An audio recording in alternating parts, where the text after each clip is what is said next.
It's snowing.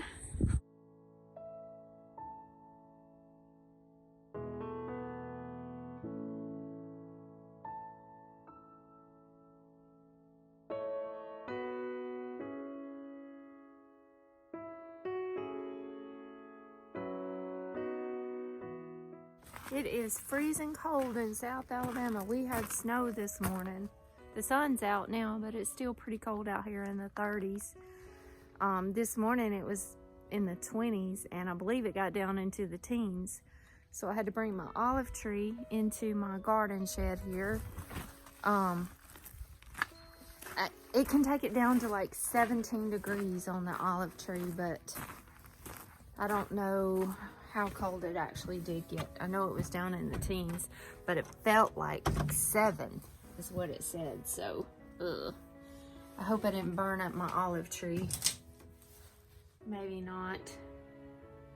Looks like it might be okay. So I had to get my pots in here. Everything in here is okay except for my cinnamon tree. I don't think it's gonna make it. Maybe it will. Maybe it didn't kill it, I don't know, but it sure don't look good. So hopefully everything in here survived okay. It's not that warm in this garden shed. It's warmer than it is outside, and things won't get the frost on them, but it's not that warm in here, so we'll see how everything fares. Even though it's not snowing here anymore, it's still pretty dang cold. It's in the low 30s, and I don't like it. I'm very cold-natured and I freeze to death. Even though the sun's shining and that's nice, it's still super cold out here. And my big plan for the day was to start sowing my seeds and getting them in my grow station and growing, and to work in the potager garden and get compost spread out. And there's no way to do that because the compost in the ground is just frozen solid. And all the seed trays that I had filled up with soil to be prepped and ready to go, they're all frozen solid. So I think what I'm gonna do is I'm just gonna take all of my seed trays in the house and let them thaw out and let the soil warm up, and then maybe I can sow my seed tomorrow, maybe inside the house, because it's gonna be like this for the next 2 days. It's supposed to be. But I think I'm gonna do this in the house where it's warm and toasty. It's cold out here and I don't have a greenhouse yet, and my garden shed's not warm either. So I think I'm just gonna take the mess inside and spread out a piece of plastic or something and just do my seeds in the house.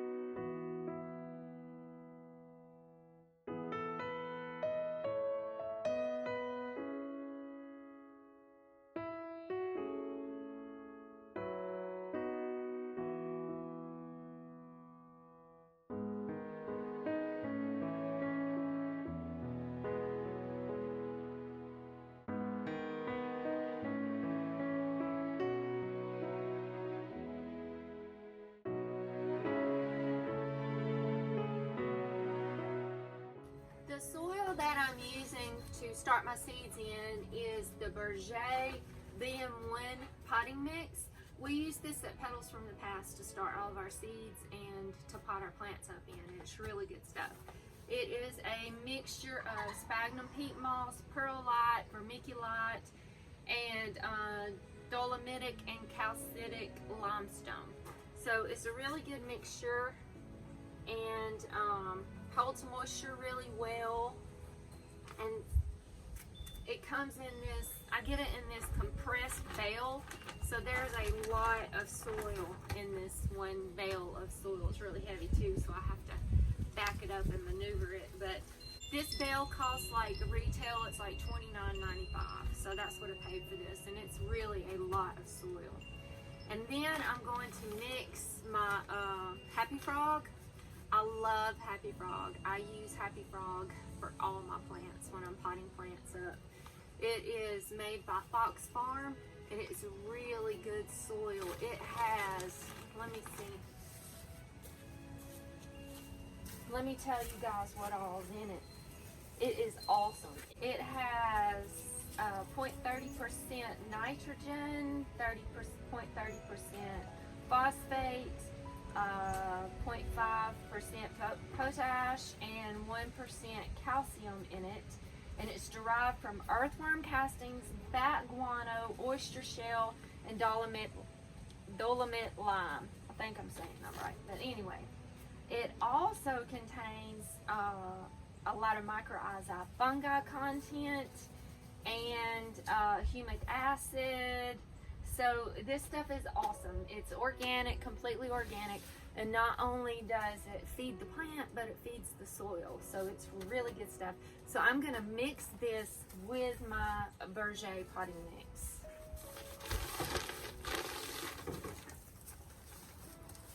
Now, Happy Frog is not the cheapest potting soil that you can buy, by no means, but it's the best as far as I'm concerned. I love it. Fox Farm makes a lot of other products too. They make salamander soil, and I've used it. It's really good. And they make strawberry fields, which is really good for small fruits and vegetables and herbs. They make a lot of different products, but Happy Frog is my go-to. If I can get my hands on Happy Frog, that's what I'm going to use.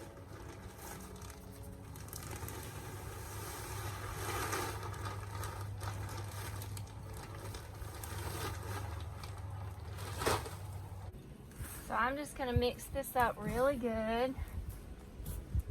Break up any of the big clumps that might be in here. You know, I might be crazy, but soil is one of my favorite smells. I love the smell of fresh soil. Love it.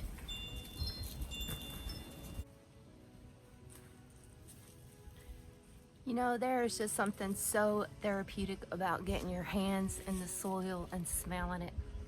Oh, I love it. Look at this. Good, loose, fine soil. Not a lot of big clumps of stuff, not a lot of big sticks or big chunks of debris in it. It's just really good and fine. And that's what you want when you're starting seeds. You want it to be really fine. So I think this is a pretty good mix. Now I'm gonna get my seed trays. So my seed trays are just recycled. I got the flat, and then I've got these sale trays. There's like 36, let's see. 32, there's 32. And they were in the dumpster at work, so I got them, recycled them. Brought them home, I cleaned them, I washed them really good, and I bleached them. I washed them really good with bleach water, sterilized them. Earlier in the fall, I did all that so that I'd be ready to go right now. And I'm just gonna fill these trays up.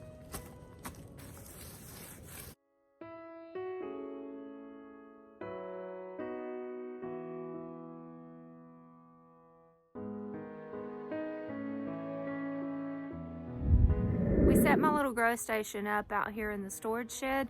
Jean ran power out here for me last fall, so it works out pretty good. It stays pretty warm in there, especially with the grow lights on. So I think it's a pretty good spot for it. Let me show it to you guys. This storage shed is getting kind of messy. That's my grow station. I got the shelf at Home Depot for like 90 bucks. And then I ordered these grow lights off Amazon, and I got 4 grow lights for like $140, I think, shipping and all. And they're pretty good. I mean, they're not the best and they're not the worst. They're kind of a mid-grade, I think. They're pretty good. They're doing the trick anyway. They've got much better grow lights out there, but this was in my budget.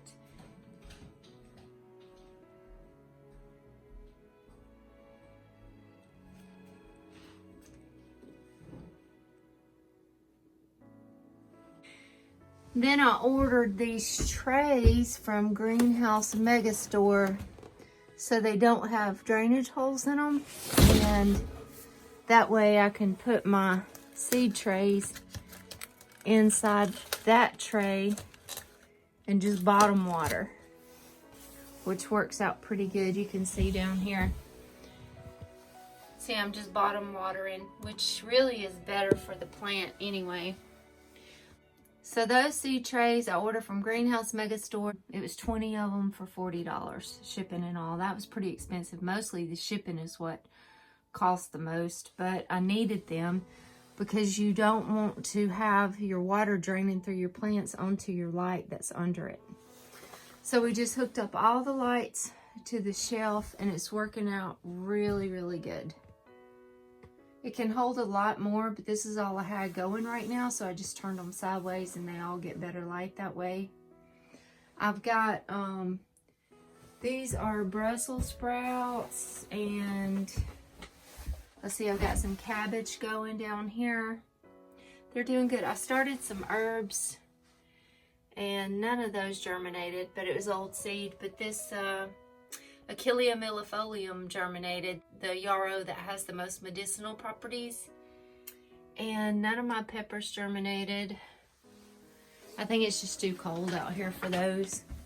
And this was Camellia sinensis. I had some seeds, but I don't think they're gonna work. So this is my little growth station to start seeds.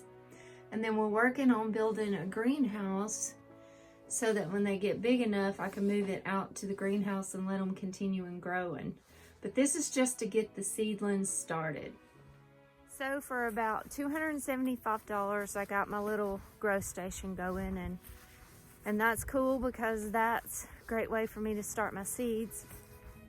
And you know, I'll have that for years and years, so it was a little investment. Last year I tried to start my seeds just out here in my garden shed, and then I'd bring them out during the day when it was warm enough. And some of them worked, and I got some good plants out of it, but for the most part, they were just real leggy, and they just weren't very, very healthy plants. So I think that little grow station, starting the seeds in there under a light, is really gonna help.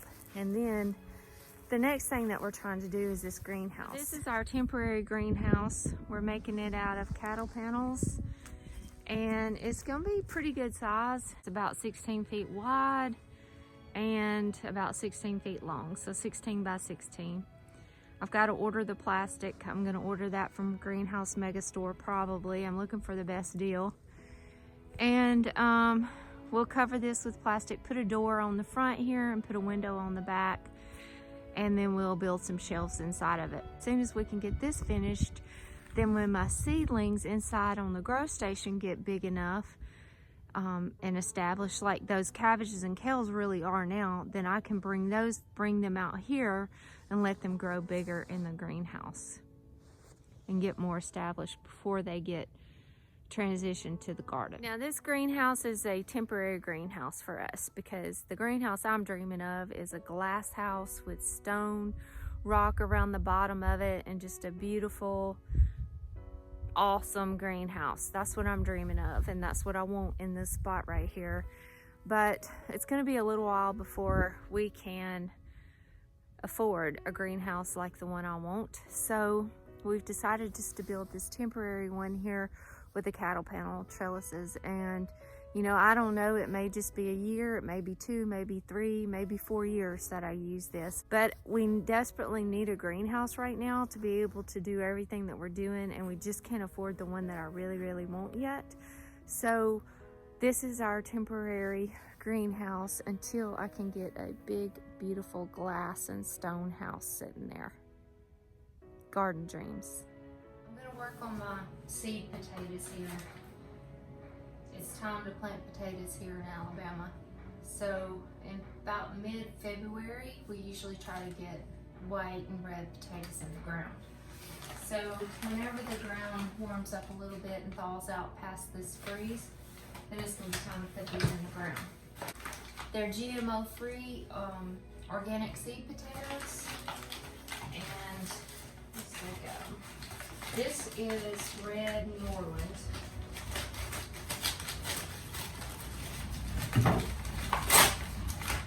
And what you want to do is you want them to sprout like this. So a lot of these in here are already sprouting. So that's good.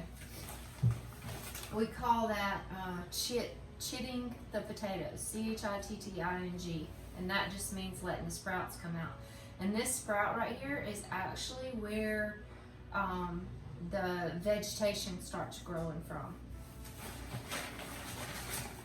So a lot of these have already sprouted. Usually when I get them, they haven't started sprouting yet. But I'm just gonna go ahead and lay them out on this table anyway, and let them sprout some more. See, out of this one, I can cut it and actually get 3 different seed potatoes to plant.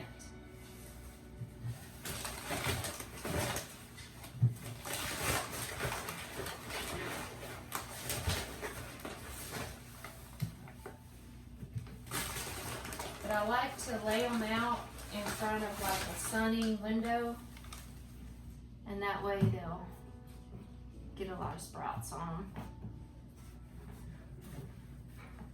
These really are about ready to go. This is the red Norland. These are the russet. See how these look. See, these haven't sprouted as good yet. They're starting to. They're starting to get some little baby sprouts on them, but they're not as good as those.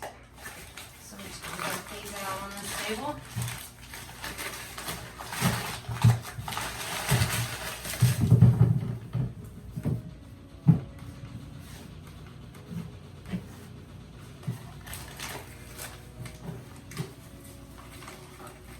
What I like to do too is put my label underneath them so I can keep up with which one is which. Because when I plant them, I put them in my garden journal so we can remember which ones did the best. And this is Yukon Gold. Let's see how they look.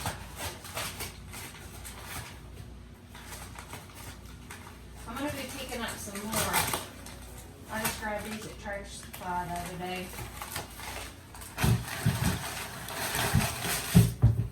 Oh yeah, they're starting to sprout.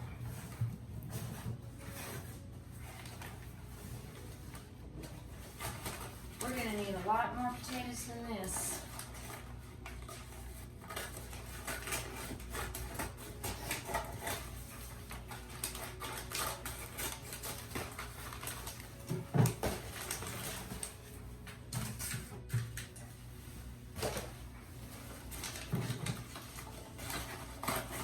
So I'm just going to let these sit here. These are ready to go, but these I want them to sprout a little bit more. I'm going to let these sit here, grow their little sprouts. As soon as the land thaws out there, we're going to get out and finish getting the potato beds ready. We're hauling in compost and soil and creating the beds, the berms. So as soon as it thaws, we're going to get out there and finish that. And then these should be good and sprouted by then. And then I'm going to come in and cut them and be able to have multiple potato seeds on each potato, and then let them sit and cure for a day or so, and then they'll be ready to go in the ground. I got this cute table at an antique store in Florida, and it's an old card table. It's real low to the ground, but I just thought it was super cute.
more seeds, and I got those in, so I am just organizing them into my seed plan for the year.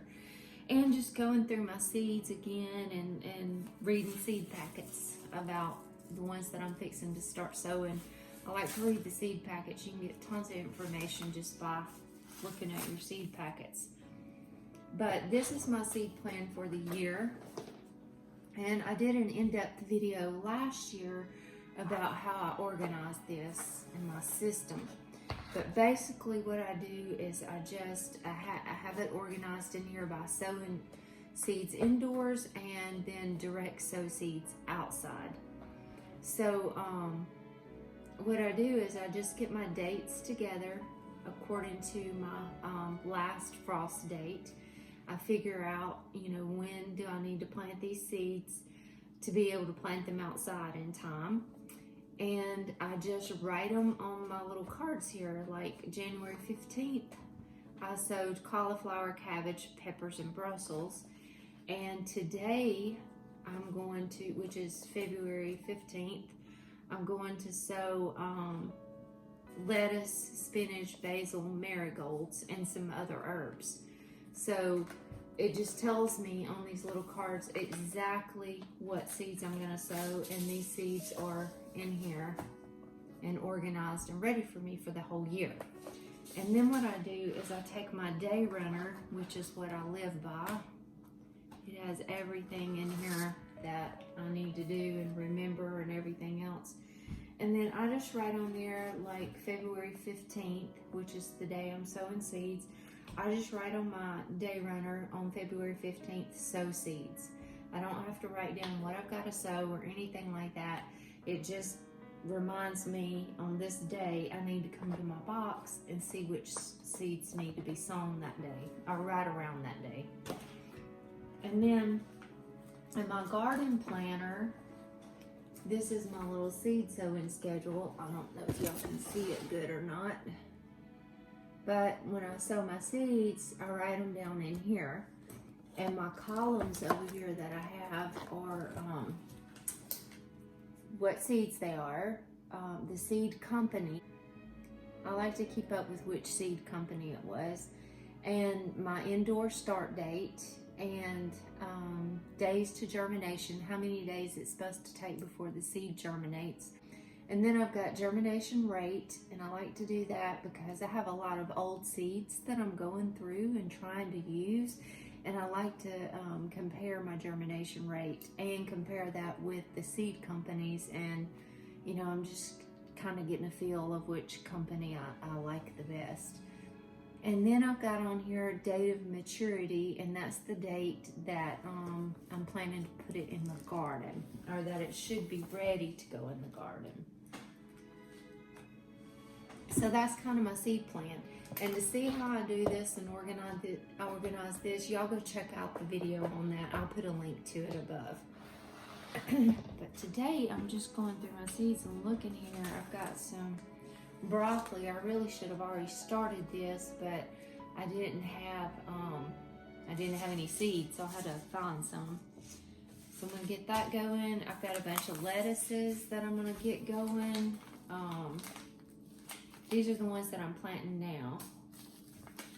And then I've got some basils here. I've got a couple of new variety of basils I'm gonna give a try.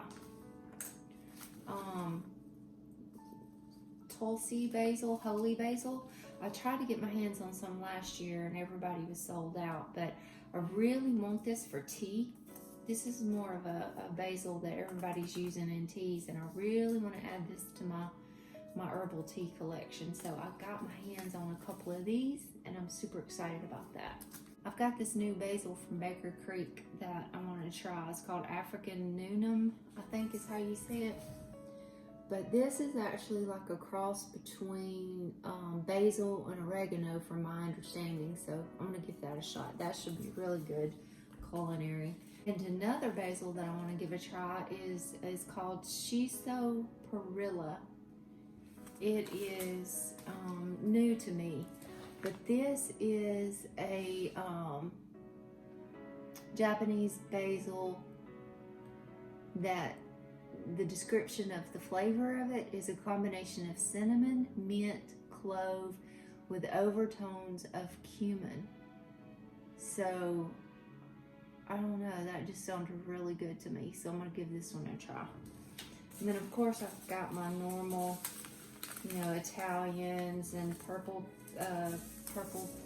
Petra, I think is how you say it, and my lemon, basil, and all my normal ones that I usually do. Italian large leaf. I like the little spicy globe too. I always plant that one. And I thought I had a cinnamon basil in here this year. I don't know. I got a bunch of basil, so I'm gonna try. I love basil in the garden. Even if I don't use it all, I love for it to be all in the garden for the bees. The pollinators love it. And then I'm going to start sowing some Chinese cabbages, pak choys and bok choys. And I'm going to go ahead and start sowing my marigolds.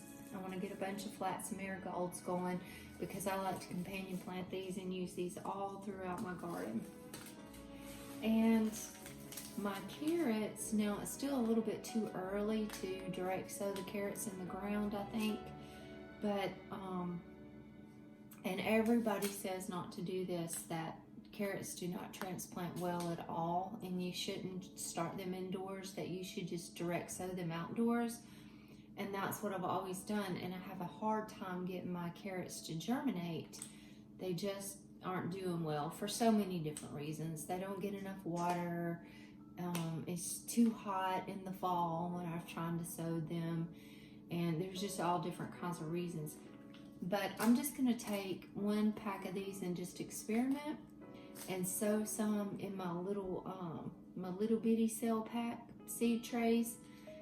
And when they first start coming up, I'm gonna try to transplant them. So I'm just gonna do this as an experiment and we'll see what happens. But what I'm gonna work on today is I'm gonna try that little experiment with a pack of my carrots, and I'm gonna go ahead and get some spinach going. I've got the Bloomsdale spinach, and I've got one called Butterfly. So I've always done the Bloomsdale, but I've never done this one. This one is called the Butterfly. I've never tried it before, so I'm gonna try it. And then I've got Matador spinach, so I'm gonna sow those. I'm gonna sow my marigolds. I'm gonna get my Chinese cabbages, bok choy, pak choys going. Get some of these basils going, and get some of these lettuces going. I've got just tons of lettuce seeds, all different kinds of lettuce. So I'm gonna get all these going. Hopefully, if my soil over there will thaw out, it's still solid as a rock, frozen. So I'm probably not gonna be doing it today. Maybe tomorrow. But anyway, I just wanted to share with you guys the seed growing station and the greenhouse that we started on, and my seed plan, and just what I got going on, getting prepared for the garden. I'm super excited about this season this year. We've got a lot of good improvements going into our soil, and I got that grow station, so I feel like my seedlings will be healthier, my plants will be healthier, and I feel like I've got a pretty good plan for the year. So I'm excited about this gardening year this spring. So thanks for hanging out with me today, y'all, and I will catch you on the next video. God bless you.